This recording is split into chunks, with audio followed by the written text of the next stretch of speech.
Let's see. Caddo Parish Steve Prator is here for a little bit. Mr. Steve, how have you been? Thank you for taking time. Sure, no problem. How are you doing? Pretty good, pretty good. This budget that has come out of the House Appropriations Committee that is making everybody, it would seem, just kind of wince and groan and recoil. You've had a look at that. It would affect you in important ways. Tell us about that. Tell us how. Tell us what you think.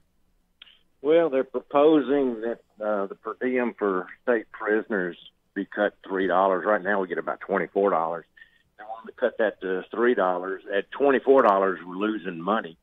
We're doing the state a favor by keeping them, and we don't have we're down to about 300 at our jail or less. And most of ours are awaiting trial. They're not state prisoners. What the state's basically doing is, with this budget, in respect to the sheriff's offices, is that they're putting their priorities above ours. That's not tax cuts. That's not any kind of cuts to their budget. It's cuts to our budget, and it's passing it on to the locals. It's almost like saying, "Hey, what we need is more important than what you need." Let me clarify just a second, right? I'm offended by the idea that they're even going to take money from us and the citizens of Caddo Parish to handle the misspending that the state has done. Right now you have 300 state prisoners. The state Right. gives you $24 per prisoner per day, and they want to cut it to $3 per day. Is that what you just told me? No, they want to cut it by $3. Cut it by okay. $3. Okay, I'm sorry. I misunderstood. Yeah, okay. it costs us over $50 a day to keep them to begin with. Just our food's $2.5 million. I knew it was over 40. Is there a point, Steve, and I'm sorry I'm calling you Steve, is there a point where you can say, I'm not housing any more state inmates? Well, it's not worth it to you me. just turn them away. Right. There is a point that'll happen, but it'll affect the number of employees that we carry. So like I say, I have about, say 1,000 right now awaiting trial. We get $3.50 a day for them. So that is, we're really in the hole on that deal. And then when these state prisoners, they're the ones that at least we're having a little cash flow so that we can pay employees. Corrections is not a money-making deal. I lose between $2 and $3 million, maybe $4 million some years. That comes from our general fund budget that has to supplement our corrections budget. In other words, money that could be protecting citizens on the street has to go out there to protect heathens that have done something to people on the street. The Corrections Secretary... And that aggravates me anyway. And then to cut that because you can't handle your budget down in Baton Rouge is just aggravating. Corrections Secretary Jimmy LeBlanc says that most sheriffs in Louisiana probably would not be able to house state inmates in their jails if they end up getting paid just about $19 a day. You feel that's pretty accurate, that a lot of sheriffs would react the same way? I would imagine that they would. I can't imagine them not doing it, because how can we say if we're losing money now on state prisoners and on corrections, and then we're going to be willing to take a cut at some point? Like you say, you got to shut your operation down. But with our facility, I've got so many awaiting trial. We don't house state prisoners for money or for profit. We house them because they're the ones you can force to do the work. When I say forced to do the work, please, last time I said something like that, but they're the ones that are sentenced by the judge to do hard work. Okay, and it's not hard work. It's like cleaning up the kitchen out there, and it's like, maintenance on the facility. It's like taking care of the dog pound. It's things like that they choose to do anyway. So they're the ones that are sentenced to hard labor.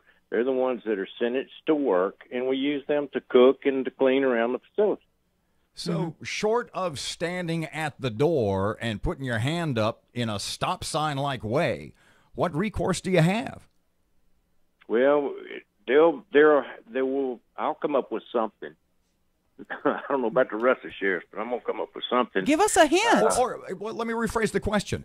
Are you getting on the phone? Do you plan to get on the phone with other sheriffs across the state and say, let's band together on this? Let's become our own little lobby, if you will. Well, we do that constantly, and we got something we've already Some of them down there have already met with the governor. And see, but we're being used as pawns. You know, if they cut the sheriffs, and then whatever side is on the other side says, look, they're trying to cut you. You need to call them. And then they try to pass a budget that doesn't have our cuts in it, but it cuts somebody else.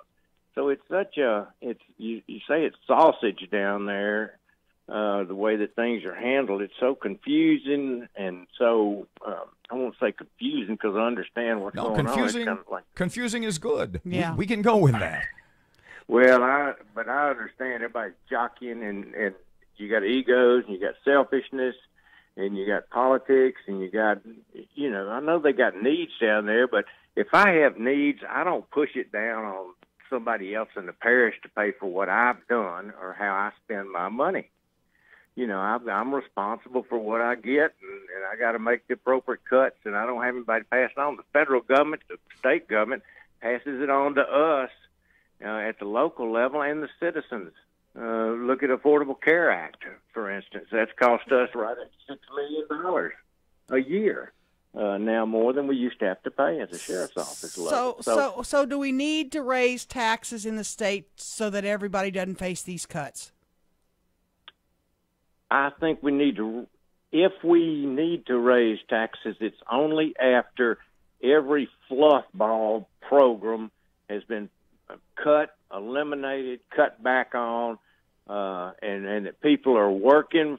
The people that can work are working for what they get.